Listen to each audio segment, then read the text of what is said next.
literally blood, sweat, and tears, like what I needed to like get me out of that funk that I was in after having my first baby.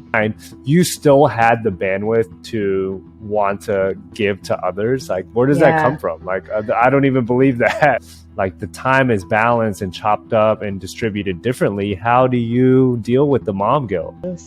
That's when my mom guilt really steeps in. I said yes to dinner. I said yes to the party. I said yes to class, boxing. I saw her sparring. I saw her doing this, like that. I want to be inspiring to my kids. And if I'm guilty all the time and saying no to the things that could bring a lot of value to my life, then, I feel like I'm selling them short. The world's kind of on fire right now. Everyone is unhappy with how, our country is, whether it's the politics, the economy, the culture, the racism, the honest way that I think we can change where we live now is welcome to the Maestre Mentality podcast, where I get to interview some of the dopest individuals that I've met through this amazing journey of life. Individuals with the most amazing stories and plenty of lessons to share. Every single person, though, we have one thing in common that has brought us together. We all have a love for boxing.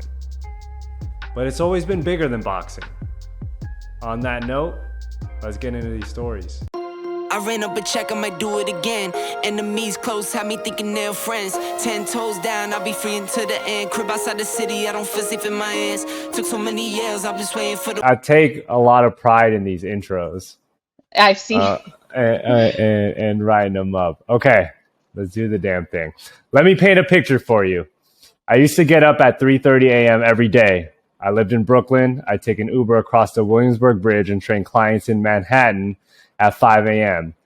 I'd work a full morning, then I'd go back to Brooklyn to train with my boxing coach, and I'd run the bridges after. I'd then go back into the city to teach another class, then head back to Brooklyn, where I lived, only to do it all over again. I lost my spot. I did this religiously. After all that, though, I could honestly say parenting has had me way more tired and way more challenged than anything else. Shout out to all the other parents out there chasing their personal dreams and still giving their kids everything they got. Today's guest is a true example of that. Someone that I worked with in the industry. Matter of fact, we worked on building one of the biggest boxing fitness brands in the world. At one point, the company was valued at $500 million. We had Justin Bieber, Kevin Hart, Selena Gomez, Hailey Bieber regularly coming in to work out with us. Today's guest was in the grind of all of that, building this company from the start, all while raising her newborn son. She's also a competitive boxer, a boxing coach, fitness professional, featured in multiple fitness publications, Pop Sugar, Shea Magazine, and most importantly, an amazing mother of two beautiful kids. Somebody that I look up to and go to for parenting advice. Welcome to the show, Dani Burrell. Oh my God, that was so nice. Yo, I be getting super into the intros now. You did your homework. No, y'all are my people, and I feel like people gotta know you how I know you, and y'all are like celebrities to me, and the fact that I get to spend so much time with you and everything. That was amazing. I love that. That was way better than I could ever say myself. That was so nice. How are you doing today, D? You just had a couple clients. You told me you've been up since 4. Yeah, we're good. How's the day been? It's been good. Honestly, like I woke up at 4, like I was telling you before. I just wake up like, what do I have to do? Which is not always the best. But yeah, I woke up at 4. I meditated, I journaled. So that was like a positive. I always wake up and clean a little bit and just have some time to myself before the chaos starts. And then I got the kids ready for school, dropped them off, came home, had 2 clients, answered some emails, and now we're here. It's funny, like you talk about that morning routine and everything and waking up early, and you didn't really have to wake up early today for work or for the kids getting up, but you do it anyways. Yeah. Recently, so I talked about how I used to do that for work all the time. But then like when we moved to the suburbs and I started to get a different routine and the kids started to sleep in a little bit more, I got away from waking up early all the time until recently. I saw a video. I don't know if you know Casey. I'm gonna butcher his name a little bit. Neistat is. He's a YouTuber, and he was interviewing this Marine and Jiu-Jitsu guy, Jocko. I'm gonna butcher his name a little bit. I'm not even gonna say it because I don't even know how to say his last name. But he talks about like waking up early and how like you get up early before everybody else does, and you have those moments to yourself, and you're able to do a little bit of work and do your routine. Like waking up before everybody else is a W. It's a win. And sometimes like when you have so much shit going on and so much that relies on you, you need as many W's as possible. So I started doing that again. I started waking up at 4. I set my alarm like 4 a.m. I end up getting out of bed around 4:30. And it's like a win, like as immediately out of bed. And I feel like it's the best thing. One of the best feelings. It's the best. I read this book called, I think it was called The Morning Miracle. And it totally just changed my perspective on waking up early. I used to dread it in New York. Once I was up, I was fine. Once that first cup of coffee hits, it's like, all right, I'm ready to go. But that initial wake up was so hard for me mentally. And I read this book. It was about 4 months ago called The Morning Miracle. And it's just about waking up at the same time every day, no matter what you have planned, even on the weekends, just every day waking up and having a routine, journaling and affirmations routine, meditation, making that first cup of coffee, what if you have breakfast, whatever, and just having that time to yourself for 30 minutes to an hour, it'll change your whole life because you've fueled yourself already before the day has started, before everyone's kind of integrated into your day. You've like given yourself that time to reaffirm purpose and goals. So I love it, honestly. Today was an accident, but generally I love waking up early. Well, yeah, and if you treat every day like, say, like it's a game, right, or whatever, you already won the game before everyone even got up. Like you got a majority done, a lot of work done, and I love it because even when the kids are up and they're doing something else, or even if they're at daycare or one's with the nanny and Annie's at work, I still don't feel like I'm as focused as that early, like fucking 5 a.m. in the morning, coffee is fresh, grind. I'm like able to crank out so much and be super laser focused. Yeah, no, it feels good. Honestly, and I feel like your brain is just fresh. They say that you use so much of your brain like in the earlier part of the day. And that's why the first thing that you do, if you grab your phone, you just take so much energy because you're just like scrolling and you're already filling your brain up. And by the end of the day, you're like, you're so tired. So that's fine. Do you feel that even getting up early in the mornings, you're able to still get a decent amount of sleep and be well rested when you wake up? Yeah, honestly, I've always gone to sleep early. And even when I was little, I'll be the first one to sleep all the time. What's early for you? I would say early now. So pretty much me and Dean alternate days that we put the kids, or Aya personally, to sleep. Max is fine. Yeah. And so whenever Dean puts Aya to sleep, he's very strategic. He gets her down. He comes back into the living room. But when I put her to sleep, 9 times out of 10, this is at 8:30, 9 times out of 10, I will go to sleep with her and just be asleep at 8:30. Okay. Sometimes if I don't do that, I'll go to sleep like 9:30, 10. As the boxing coach coming out of Dean, like super routine, militant. So routine. I miss him. Routine. Tell him I said hi.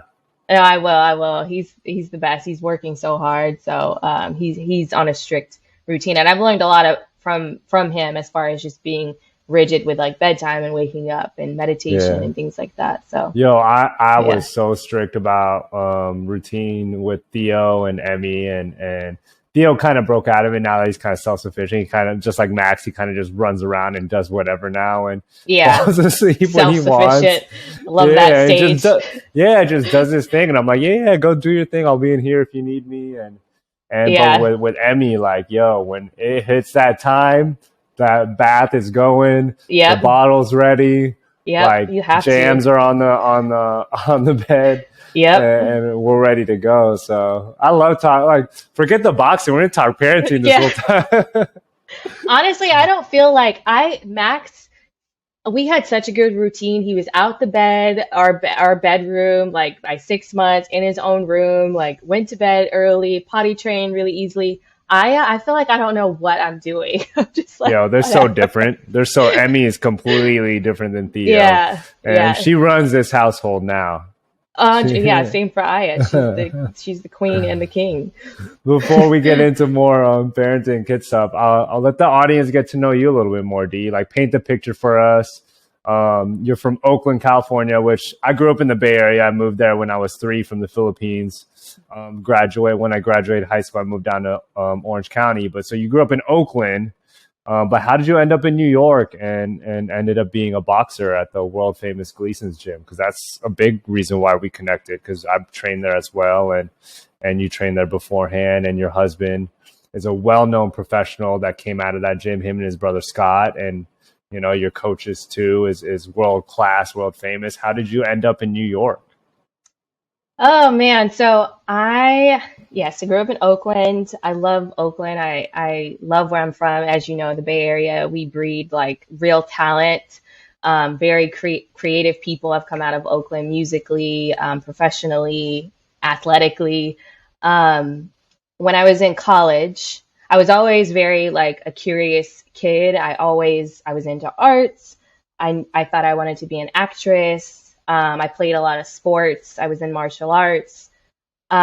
Just very curious. I could draw really well. I was just like kind of dabbling into everything. So when I got to college, I knew I loved learning. I still love learning to this day, but I had no idea what I wanted to do. And I would always be in my counselor's office, like, yo, I thought I wanted to do psychology, but I don't know if that's my purpose. Now I want to do acting. And then I started dancing. It was just like a whole thing. And my martial arts instructor, who was also kind of a hustler, like I was interning and working in music a little bit. I was working in retail as well. So one day, my martial arts instructor, who was like a big influence in my life, came into my job, so random. And he was like, he told me, he's like, Dani, I feel like you should move to New York. So random, because How old were you at this time? I was 20. 20 years old, 20. and your instructor goes in there and says, Dani, you should move to New York. Yeah, it was so And weird because before you even move on, D, Mhm. this is completely off topic, but for the audience case, I have to align our audios better when I edit and post. So I'm going to do a clap really quick, and I'm going to ask you to clap. Okay, go back to your story. I So, normally do that before we even start recording, but I completely forgot. So sorry, oh, guys. should we But start all over? No, we're good. We're good. Um, so take it back to college or from the very beginning? No, just take it back to where I stopped you. Your instructor came in Oh, you yeah. were 20 years old. Your instructor came in and Okay. told you should move to New York. Okay. So yeah, I was 20 years old. I was in college, in and out of my counselor's office. We had a really good relationship. Like he helped me a lot. And I was working in retail at the time. And one of my shifts, my martial arts instructor came in and we were just catching up. And I was still training at the time in martial arts.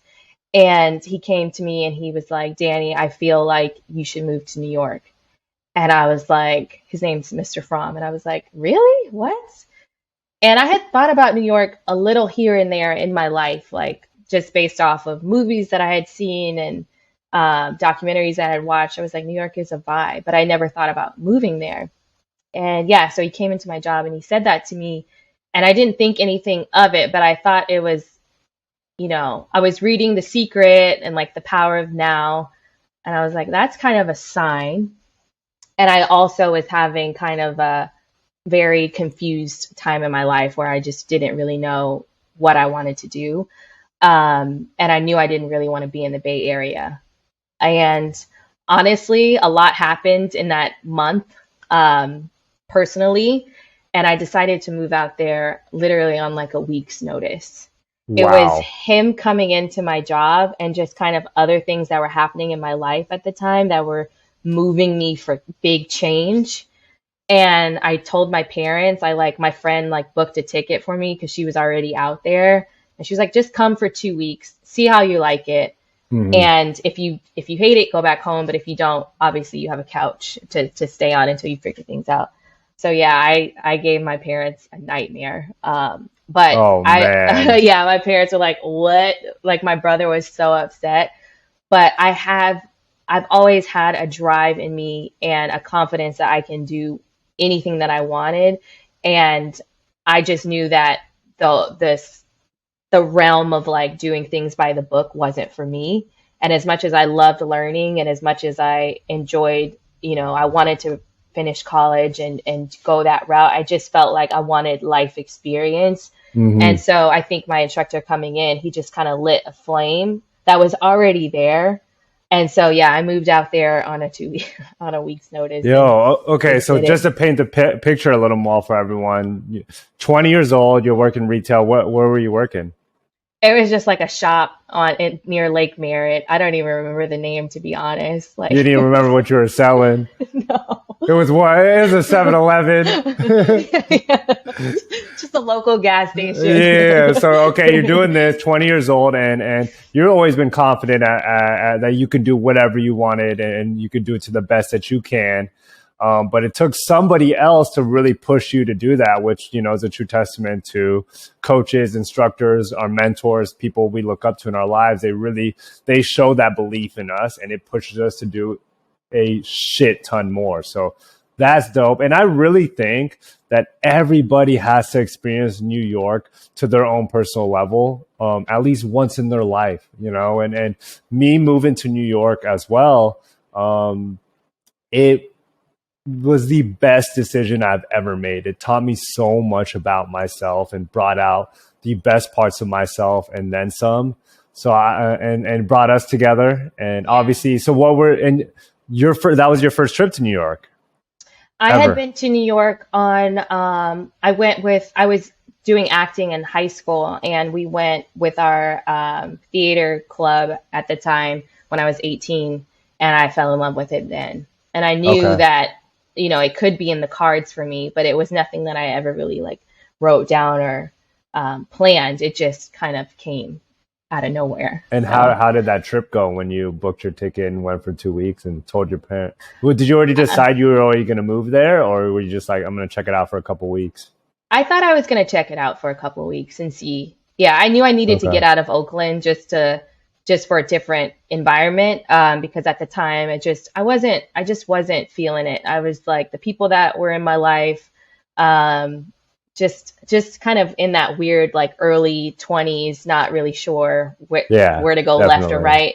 Um yeah, so when I went to New York, I fell in love with it. I went to Times Square like the first day that I was there just to look around and I was in complete awe. I was just in awe of the characters that I was meeting, like the train and trying to get around on my own and the hustle and bustle. And I met the most amazing people out there. Like from in that first year, everyone was extremely nice and helpful. And I've always heard like New Yorkers are a little bit harsh and rude, but I never had, I honestly can't even count on my fingers how many times I've like had Yeah. someone be rude to me in New York. I've always had the good experiences out there. I've met some of my bestest Yeah. lifelong friends in New York and people that like changed my life significantly, and they run in the same circles that we met, and it's just like good people out there. And it's crazy, like they say New York energy, and you really feel that New York energy just walking. Yeah. And you look up at like all the crazy buildings, as corny as it is, just like the movies and the TV shows, you look up at all the buildings, you feel that energy, and you're like, I could really become anyone I want to become in this city. And this city Yeah. is like the highest level of most industries.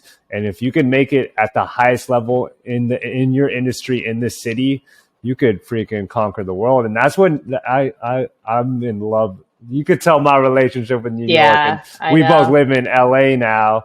And I live in Orange County. You live in LA in California, but like we have that New York is we're so tied to it. That Oh yeah. relationship. Because it's like there's no place like it, honestly. And the inspiration that you get is like unmatched. I Hmm. was in awe. I loved even the grit of it. I loved the dirtiness of it. Yeah, Now, you were as I got, thriving. yeah, no, it was amazing. I mean, like LA has its place, but it was always going to be in the later part of my life. Like even for my kids, I would love for them to go to New York and experience it. I feel like everybody needs a dose of New York to really like create that character and get the best out of you.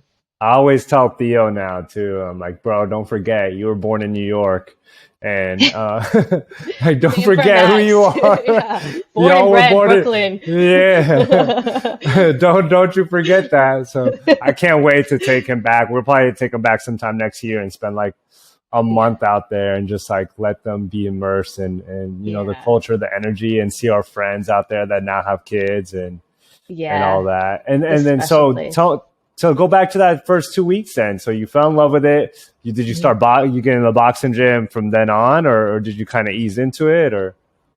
So with karate, I definitely, obviously my instructor was the one that had sparked it, and I think he got nervous that I actually did it. He was like, "Whoa, you actually went!" Like, I would have expected you wait and plan it out. He's like, "Damn, let me know, man. Now I'm losing a paying client." And also, obviously, he had my dad and mom. Like, I didn't tell them at the time that he, you know, was a factor, but you know, he had sent a couple karate schools to me. And I went to a couple and I couldn't quite find, because karate meant a lot to me. I didn't do it consistently throughout my life because I played other sports and did theater and things like that. But it had such a big part of my heart, and I wanted to continue that journey. But I just could not find a studio that was the same as the one that, because my karate school was like in the heart of Oakland, wasn't in a good neighborhood. It was a lot of him instilling these principles in us to like get out of, you know, maybe the environments that some of our karate, you know, students had gone through. And obviously I grew up good, you know, I never had to experience like living in bad parts of the neighborhood. I've always went to good schools, but I'm still from Oakland. And the mentality that he gave me and instilled in us was like, all right, you can get through anything. You can do hard things. So I wanted to find a studio where I could find somebody like that, where we had that camaraderie as a family, but I couldn't quite find it. Was on Craigslist and found, when Craigslist was safer, and found an ad for a boxing coach at Gleason's gym. Okay. Called the guy, and he's got a Guyanese accent, and he's very short with me, and I was like, yeah, I just want to like look into boxing. He's like, come to the gym. And I was asking about prices and sessions. He's like, just come. Like, you know how coaches are, just like, keep it simple. Just bring, you know, come to the gym, come see it. Yeah. So I went, it was like in the evening, and obviously Dumbo, I got off at the train in Dumbo, and obviously, you know, it's right under the Brooklyn Bridge, Manhattan Bridge, like gorgeous. It's so stunning down there. Walked in, and the sound of the ring, like the bell, and the bouncing in the ring, and just like all of the like all of the noise and the energy in there, I was like, oh my God, I'm in heaven. I fell in love. I met my coach. He was awesome, and I told him my situation. I was like, hey, I just moved to New York. I'm like nannying a little bit. I was teaching swim lessons. I don't really have much, but I really want to train. And he was like, how much do you have? And I was like, well, I could do like, I don't even want to say it. There's nothing. I was like, this is how much I have a week. Like, and he's like, okay, come 3 days a week. I got you. 3 days a week. I was like, yes, this is why New York, I love it, because people just want, if you have a grind and you have a hustle, like there are people out there that are willing to help you. And the passion behind it. So, and to paint the picture for the audience, especially the boxing hands out there, like Gleason's gym is iconic. So if you go to Gleason's gym now off Water Street, it's one of it's the newer location, which is still kind of grungy and traditional. But back then we went to the Front Street Gleason's, where you had to go up the stairs. And I think that's the one like Ali trained at, Tyson trained at. Like that one is so OG. And that was the first one I got to experience too. Brian talks about it the last episode as well. Like that gym, oh my God, I love that gym because of how hostile it was. It was literally a jail yard. I remember when I first started going there, like people would like yell at me and tell me they wanted to fight me and like talk shit to me. And it fueled me more to become a better boxer in that environment. And let alone me, you go in there a female where, you know, times were were even crazier back then. Dumbo wasn't even that Yeah. nice at the time. Now it's like super commercialized and nice. Mhm. But back then it was, you had, well, you came from Oakland, so you're used to Yeah, it. yeah, a little bit. So going in Um, there. yeah, no, it was definitely, it was not a lot of, there weren't a lot of women. There were a few, and I looked up to them so much. Heather Hardy was in there at the time, Alicia, Fire. I don't know if you remember Yeah, her. I remember Fire. Yeah, it was like a lot of OGs in there that were just, Heather at the time was actually competing in Golden Gloves. So Oh I was wow. there to like see her. She Um, wasn't even pro yet. she wasn't pro yet, Yeah. yeah, but her work ethic, like I would just go in there and be, yes, it was hostile. I remember my first sparring, I kind of Hmm. got set up. Like it was the whole, oh, we're just gonna work the jab, like just some Yeah. light sparring. And it ended up not being that. And that sparring session, I cried after it. It was my first one, and they Hmm. totally set it up like whatever. I understand the lingo now. Yeah. And it wasn't like that. And I was fueled instantly. I was already fueled the first day that I went to Gleason's, but just to kind of understand the dynamic in that gym, it was like it makes you street smart too. You know what I mean? It Hmm. just kind of, Absolutely. yeah. So yeah, no, I was obsessed. I was there. I went more than 3 days a week. I was there like 5 days a week.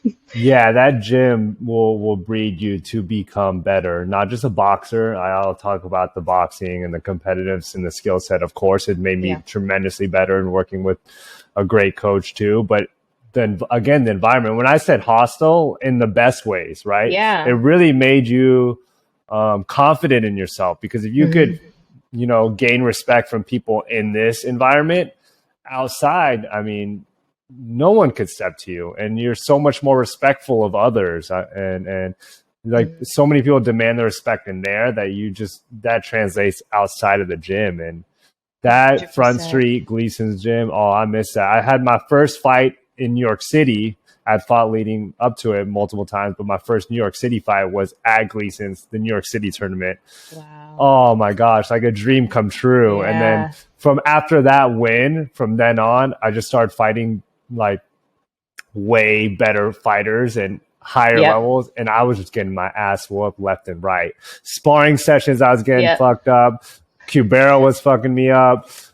Elite fighters, I went to the Bronx for a tournament. This guy freaking put it on me. I did the Golden Gloves, and that guy like put it on me as well. But at the end of the day, like all that stuff made me who I am today, and I wouldn't trade Yeah. it for anything, you know? Yeah, no, I mean, I fought for, I never had intentions of becoming like a Golden Glove, even though I was training for Golden Gloves, but I never had the intentions of doing the Olympics or going professional. I had like a personal goal that I had, and that was just to get in there and fight. And it opened up so many doors, just kind of letting that layer off of fear or nerves that of getting into the ring and fighting someone. That's literally like one of the hardest things, especially as a female, because you have spectators all around you. If you can do that, even a sparring session, if you can do that with people watching you, you literally can go into any interview. You can go and do any That's a fact. audition. It's like, this is a piece of cake compared That's a to fact. putting on the gloves and fighting someone. So it was like more than becoming some big, boxing superstar. Like it was, Yeah. it was, it Well, was, they it meant a say they lot. used to, and now it's a little different, but they used to compare the New York City Golden Gloves to like the Olympics. I mean, the Yeah, it was competition big. you face, the people I had in my division, and I did it the last year, it was the Daily News Golden Gloves. I did it Hmm. at the open division. You could look at the fight on YouTube with me losing in that second round. Tough. I went up against a two-time champion of it, and that's literally throw you to the wolves. And and Yeah. and everybody was a wolf though in that Hmm. division, and they're all like maybe three or four of those fighters are successful professionals now. They fight on DAZN. Some of them will be future world champions, and New York City breeds the most They breed savage fighters. boxers. Yeah, Yeah. I love it. Yeah. I love it. I saw so much talent in that gym over the years that I trained there. It was just like left and right, like good sparring, people like it was just such a pillar of talent. It was just Hmm. you couldn't, and they were coming from everywhere.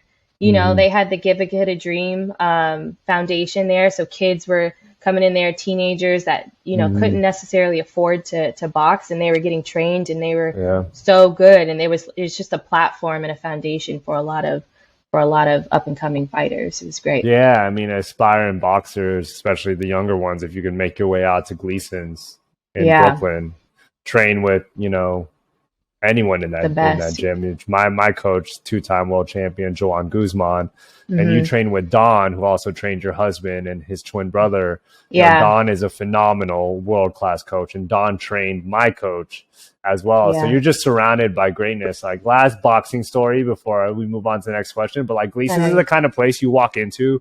Like, I walked in there.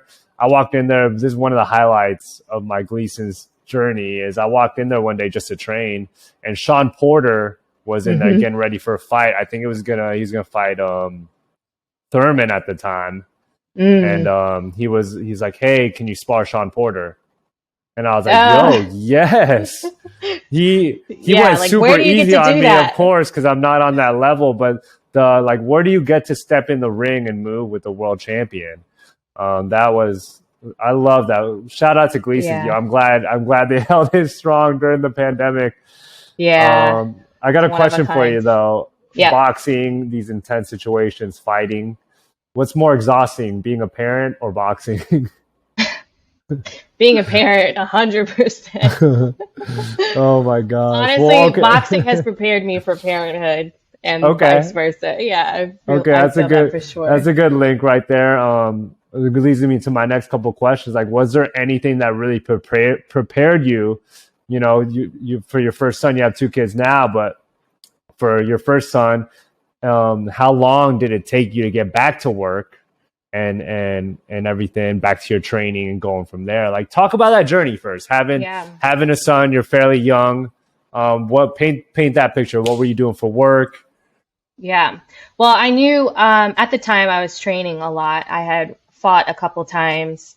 I was taking on personal training clients. I even had a business. I had a pre and postnatal business with a client that I met at Gleason's. My network was very much that gym and training clients. And I knew I wanted to be a mother early. I've always kind of had that nurturing side to me, even though I was very athletic and had that road. I also knew like I would definitely want to be a mother.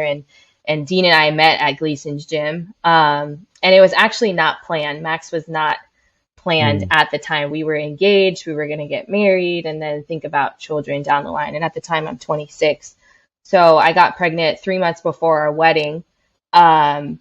Continued to train throughout that process. It was a very easy pregnancy.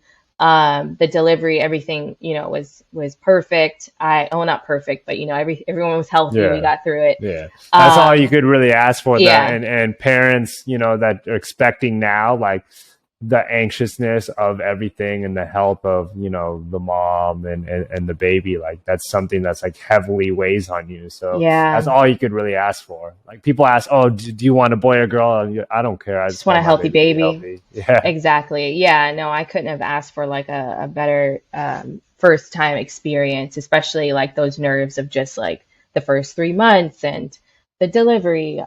So yeah, Max came into the picture, and at the time I was in mommy bliss, and I thought that I just wanted to be a stay-at-home mom and, train my couple clients here on the side. But I remember 5 weeks postpartum, I tried to go to Gleason's. Actually, I got cleared a little bit early, and I got on the treadmill, and I was pre and postnatal certified at the time, but I was just like, oh, I do this. Like, I boxed all the way to the end. I worked out. I'm just going to go on the treadmill to warm up. And my hips were like, nope, you're not ready. I threw a couple punches, and I was like, my body was like, nope, it's not time. So it was a short session. I went back home, and I was like, okay, well, this is going to take longer than I thought. 8 weeks postpartum, I go to the gym, and much harder than I thought. My conditioning, everything was wobbly. It just felt like I had never felt this before. So that really kind of knocked me down a little bit, because I was like, wow, this is actually going to take me a long time, just how my body's responding 2 months out. I wasn't prepared. Like, nobody really talked to me about what happens after you have a baby. On top of that, I also had like postpartum I would say I didn't have postpartum depression, but I definitely had postpartum blues or Hmm. anxiety. Like, The baby blues, they say, right? Is yeah, what it's yeah, I called. was more emotional, more kind of what's happening with my hormones. Um, but around 3 months postpartum, I told myself, I had this epiphany. I was like, Dani, you have a lot of training ahead of you to get back to where you were. And you also have a lot more in you to give. You're not a stay-at-home mom just yet, maybe in the future, but Hmm. you have a lot more to give. And at the time I was like, I want to get back into teaching. I want to get back in person with clients, and I want a platform. I want to teach to more people. I want to use my platform, use what I know, and deliver that message in whatever setting. So I applied to Soul Cycle. I saw Shadowbox was around at the time, so I like reached out to them. And then I saw Ashley Garci on an ad because I had followed her at the time. And influencing in the fitness world was kind of new at that time. Like Yeah. Instagram was only like a year old, 2 years old.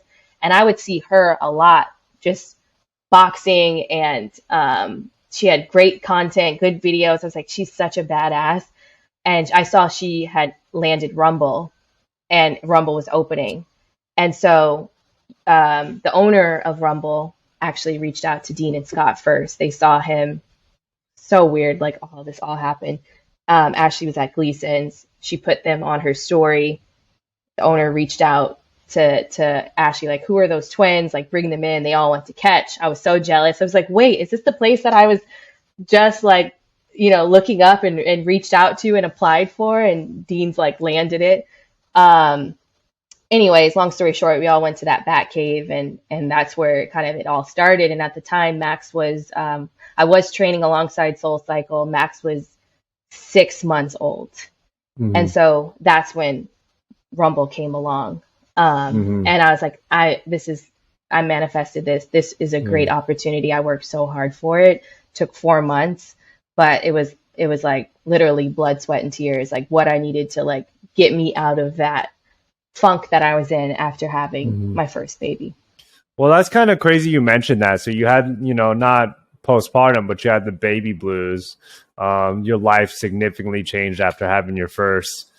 And this is super justified, by the way. Like for most parents and moms specifically, like your bandwidth is very minimal. Like in the beginning stages, you're giving all your energy to your baby, and let alone to yourself to even get a workout in. Like it's incredible what women have to go through, moms have to go through, like literally carrying a child, birthing the child, and it goes directly, like no, not even skipping a beat, barely getting a day, you go into having to raise this kid. And if it's your first, Yeah. everything is new. The fucking swaddling, I'm horrible at it. It's like the feeding, the sleep training, all the whole nine. You still had the bandwidth to want to give to others. Like, where does that come Yeah. from? Like, I don't even believe that. Like, It's I, crazy. I was surprised too because like I said, I was in mommy bliss. Like I just want to spend my every second with this baby. And a couple months down the line, I was like, I can do a couple things. I could still be the best mother that I can be, but I can also fuel and give back to others. Like I had a fire in me that was like, I want to teach. And at the time I taught or before Max, I had a couple group fitness jobs, but not like where I was really mic'd up and the music and I wasn't really creating these experiences. But that's why when I applied for Soul Cycle, because I was like, I took a couple of classes, like, okay, this is a vibe. And that's at the time, it was like the top group fitness class. yeah, That's the kind of energy that I wanted to have around me. I wanted to give that. And so, yeah, no, I had the fire, I had the spark in me that wanted to do that. I wanted to do both. And I truly feel that's like dope. second baby in, like you can do so much and your purpose can be multifaceted. You don't have to just be one thing. Yeah, You can yeah, be great at many things. So, yeah. Yeah, when second baby comes around, you're like, okay, I'll let you cry a little bit more, and yeah. I'm a little more experienced and well versed in this. But on the flip side of that, it's really a true statement. And first baby, and Annie has been very public about this. You know, it hit her hard with the postpartum. But second baby was what hit me hard. I haven't been very open about it, but it was harder because it's true. Like 2 feels like 10. Oh, 100%. And it's like once you get past the first and you're like, okay, I'm finding routine, I'm finding structure, and then you throw a second one in there and it just throws this routine and structure off for the first baby and the second one. It was extremely difficult for me. And like, kudos to you. Hence why, to the audience, like why I look up to Dani, because you know, you're an amazing mom, and I see like you're so present with your kids, but you're so able to give back to everybody else and yourself, you know. And is that hard still? Obviously, right? Like to still balance everything. Yeah. And honestly, you are the inspiration. I look at your content and talk to you during our sessions, and I'm just like, how are you still making this look so easy? You have a beautiful family. I don't know how parents do it, but we do it.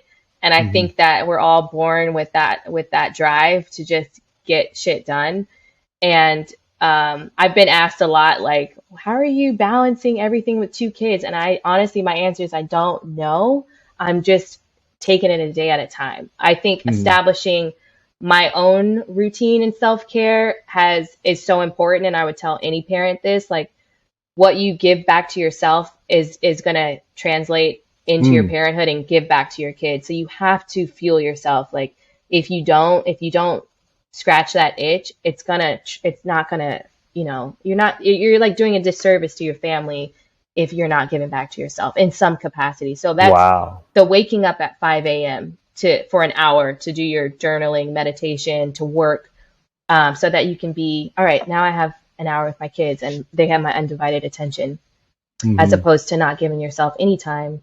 And you're already going to be exhausted, so you might as well be exhausted with some meditation under your belt. you know, like again, grasp that first W, and so speak to this, because I know a lot of, you know, parents, especially moms, experience that, and Annie has spoken to this about me too, is that mom guilt, right? Like, how do you deal with that when you're, you know, giving back to others, you're giving back to your kids, you're giving back to yourself? Like the time is balanced and chopped up and distributed differently. How do you deal with the mom guilt? Ooh, it's hard. I think knowing I have more confidence, even though I said I don't know what I'm doing with my second, she did throw a wrench in like, in like the routine for sure. I had to pivot a lot of my normal day-to-day practices. But I think, sorry, say that one more time. Like just I had something in my head and then I lost it. I'm sorry. Obviously, we talk about you balancing everything now with 2 kids. Yeah. And how do you deal with the mom guilt, even if you didn't even experience it? Yeah.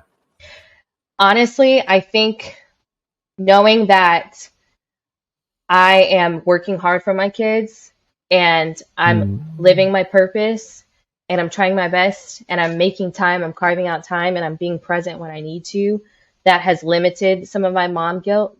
When I know I'm burnt out, when I'm reaching that edge of like, I'm saying yes to too many things, that's when my mom guilt really steeps in. I said yes to dinner. I said yes to the party. I said yes to a class, you know, like an extra class that I probably didn't need. I said yes to the role. And I really, truly, from my heart, know that I probably am not going to be happy doing A, B, and C. I'm probably going to be happier at home with my kids. I've had to really think about certain agendas that are happening around me, or certain requests, and really think about, is this a yes-worthy situation? Is this a no? Like, I need to stay back and be available to my kids. What's the worth here? What's the value here? And I think I've had to learn a lot. What is valuable and what can I say no to, so that I can be the best version of myself for my kids? Because I actually don't like mom guilt, but mom guilt when it's worth, you know, stepping out and working and fueling and giving back, like that's worth it, because I'm coming back more character, more lessons to give, more nurture for my kids. Like, It's an interesting, it's kind of, it's hard to answer, but I think when it's worth it and it's valuable, like the guilt's worth it, you know? Yeah, no, and there's one thing that resonates with me when you talk about the guilt of not being around the kids is understand the purpose, right? And Hmm. again, I always got to take it back to boxing. The most beneficial times in a lesson that I'm teaching is when they understand, is when the client or the fighter, they understand the purpose of what they're doing. Even myself, when I'm developing myself, when I understand the purpose of why I'm doing something, like everything else just makes more sense. So, Exactly. as a parent, when you have to cater to others for work or for yourself to become better, understand why you're doing that, and that may kind of ease the guilt a little bit more, is what you're saying. That makes perfect sense. Yeah, it's like when you're living out your purpose, like your purpose is can be multifaceted. You don't have to be in one lane or one position. You are living in your truth. You're living in your purpose, and for that, your kids will see that and see how happy you are. You know what I mean? That, oh, my mom, she woke up at 5 a.m. every single day and meditated, and she hung out with us for and gave us quality time. And then, Mm-hmm. she encouraged me to do this. I saw her boxing. I saw Mm-hmm. her sparring. I saw her doing this, like that. I want to be inspiring to my kids. And if I'm guilty all the time and Yeah. saying no to the things that could bring a lot of value to my life, then, I feel like I'm selling them short. That's great gem. Great gem. I mean, that's so good. And again, as a parent, I relate to that. Yeah. And we want to inspire our kids. Like, how dope would it be when our kids are older and they get to look back on the content that we put out, or they get to reflect on why we did the things we did? They'd be like, man, my Right. parents were dope. Like Yeah. they built this business and they did this and that, and they were still around and able to spend time with me and play with me and take me to Disneyland or take me out to eat Yeah. and or take me to the movies. Like, we could do it all. It's just a matter of being structured Hmm. with how we do it, as far as our schedules and our routines, and understanding the purpose of why we're doing everything. Exactly. That is like that in a nutshell, being very strategic about the scheduling and Mm-hmm. knowing why we're doing it. Like that's honestly like you could write a book about that. Honestly, and I think that's how you really change the future and you change the world. I know the world's kind of on fire right now. Everyone is Yeah. unhappy with how our country is, whether it's the politics, the economy, the Yep. culture, the racism, Hmm. the honest way that I think we can change where we live now is what we do at home with our kids. How are we raising our kids? What examples are we setting for our kids? Because they're Exactly. ultimately the future, and on how they're going to shape and change, this place to be the better. It all starts at home. Hmm. Yeah, So building character is like it's just so important. We have to work on ourselves as if you're miserable as a parent or as a partner, it's like it's gonna fuel out into every aspect of your life, and that goes for your kids too. Like you have to work on yourself in order to put out the best and just like we're all such puzzle pieces. If you're not mentally in the right space, you kind of you shift the puzzle piece. You have to work on yourself, and it's not easy. Definitely hmm not easy. I'm a work in progress. I'm always working to do better, to be better, to put my best foot forward.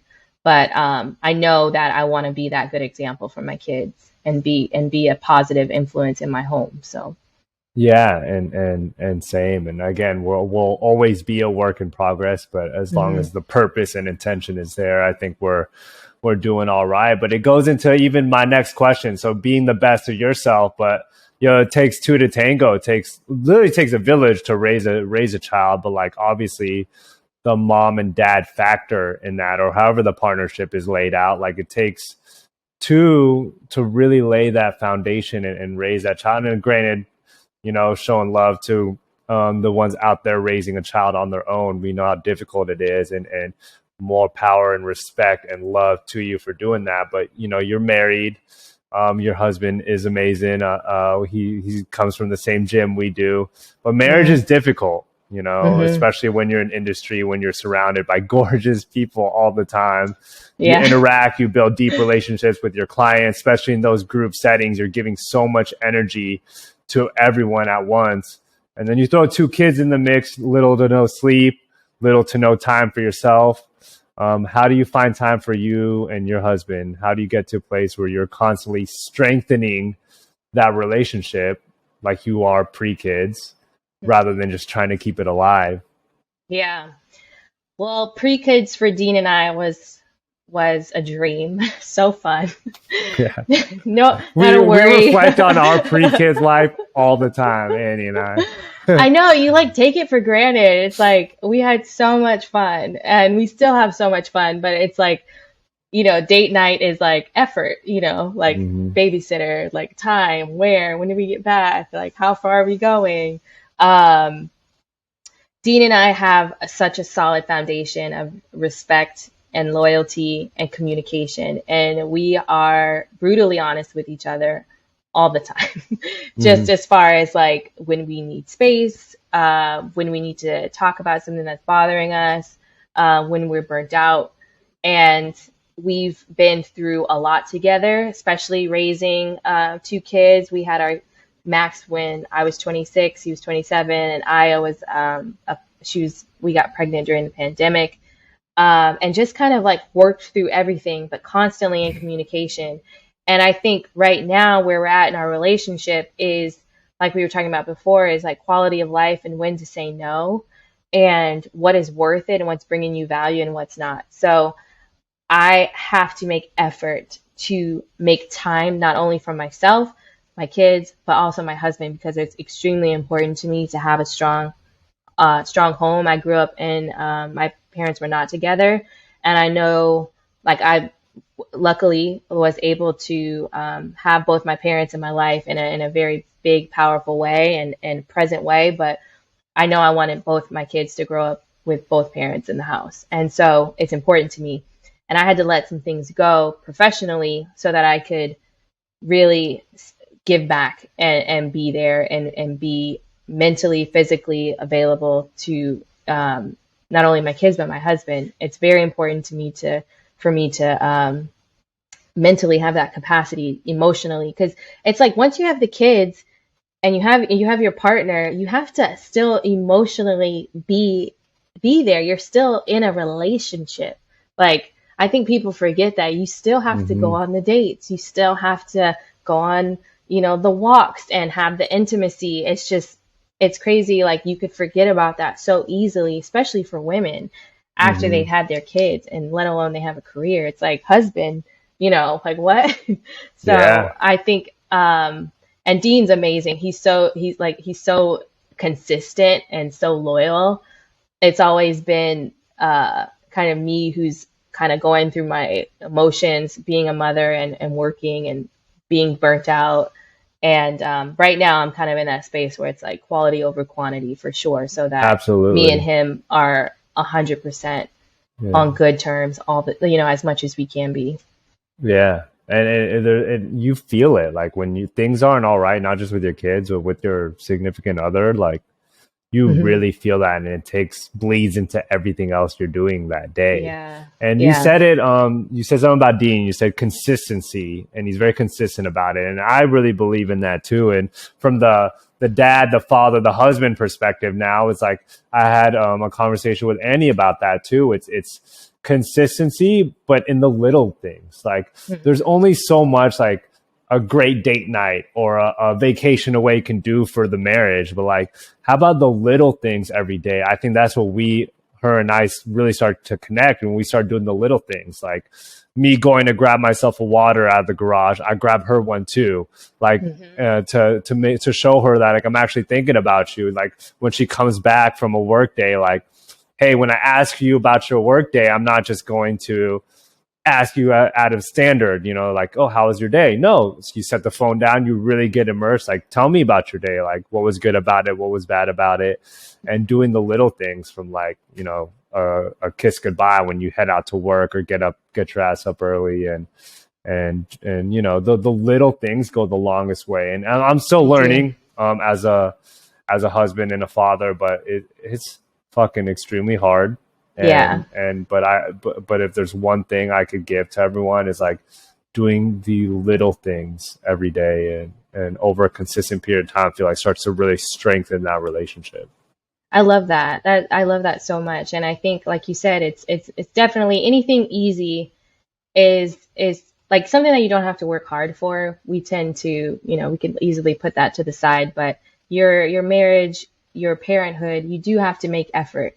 And it's not always easy, but the rewarding part about it is that you feel fulfilled in your purpose for like just being able to be present and connect and continue to connect with, because your relationship with your kids is always growing. It's always evolving. And same for your husband, like, or your wife or your girlfriend or boyfriend or whatever that may be. The more effort you give, the more time and connection you have with that person. You're constantly evolving and finding more about each other. And, like the love just continues to build. I think what you said too, like me and Dean, we have this thing now, especially now that the kids are a little older, we talk a lot. And it's usually at night, we'll like have a glass of wine or a little herb, and we just talk. And it's so nice because our days are constant. We always have stories for each other. And that's like our small thing is like, at the end of the day, no matter what, if I don't fall asleep with Aya, we're gonna have a good conversation about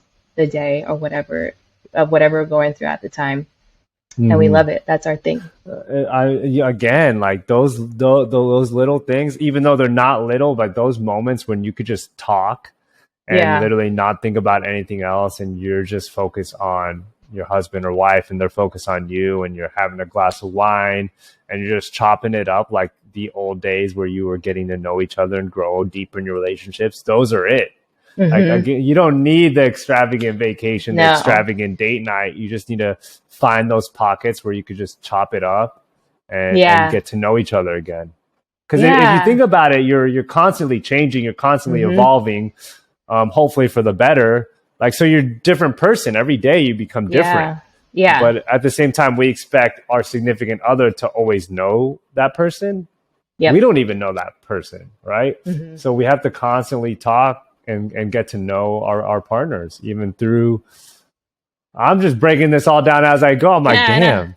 I'm like, you're right. I am different every day. Like, why am Annie's different every day? Why don't I get to know that version of her, And well, yeah, it's also because it's interesting because what you said is correct. Like, we're always growing. We might read a new book or watch a new show or have a new friend or conversation that like changed our perspective on things. And like the miracle morning, I told Dean about it. I was like, listen, I'm going to start waking up at 5 a.m. every day. And he literally already does that. But just talking about the benefits of like having that morning time and talking about something that he might have learned from something that he read or listened to, and we talk about it, and it changes me too. Like if he's growing spiritually and mentally, then I want to know as well.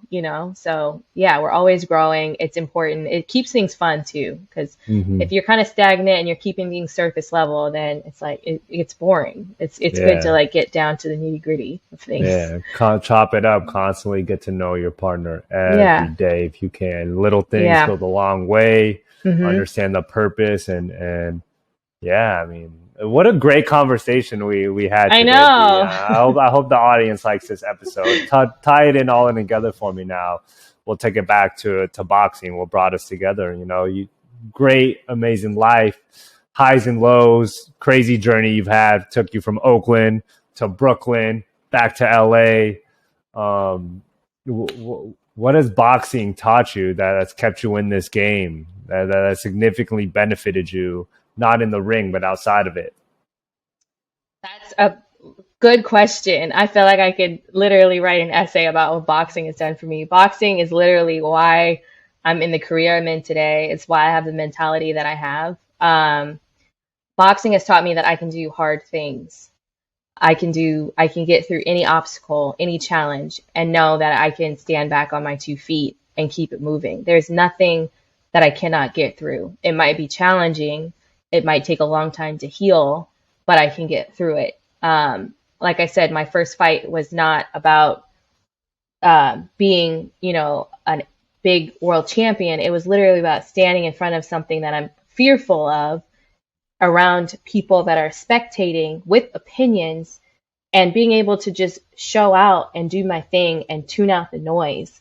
And that's what I try to live by to this day, is like tune out the noise, fight through whatever obstacles, live out the highs, like you said. If I land a punch, great. If I get hit, all right, move your head, get back into the fight. It's taught me so much about getting through hard times. And it translated big time in motherhood, getting through 2 pregnancies, deliveries, postpartum, all that stuff. It's gotten me through my marriage. Just like, it's a challenge. I can get through it. And then I'm going to have some highs with that. And I'm going to keep dodging and moving until every win, until I get the wins. Yo, I love that. I love that. I got love for you, D. I got love for Dean. I got love for the Burrells. I got love for this whole conversation. Love for you. You're amazing. We'll definitely do some more follow-up episodes, because we could talk. I could talk for another couple hours with you, but unfortunately, I got a client coming in. I keep looking out the window. I'm like, is my client here already? Are we running this? You know the lifestyle. So everyone, please make sure you follow Dani on social, on Instagram. What's your Instagram, Dani? Dani.Burrell. Dani.Burrell. She puts out great content out there. And if you actually want to work out with Dani, she teaches at Rumble in West Hollywood, and she also has online workouts. I think you did a Pop Sugar workout on YouTube that has a few million views on it, right? I did, yeah. And I just finished up a 4-week program with a very cool app, but I will leak more information soon. Yeah. So this is big, and Dani's debuting on a big platform, on a big digital fitness platform. So make sure you follow her for when she announces that, and can start working out with her. Thank you so much for giving us your time and sharing your stories today, D. So fun. Thank you so much. Yeah. Until next time, y'all, everybody let me know what you think of the conversation, if you could relate, if you took anything away from it. I'm really looking forward to hear, especially from all my parents out there. Thank you, D. Of course. Thank you, Jer.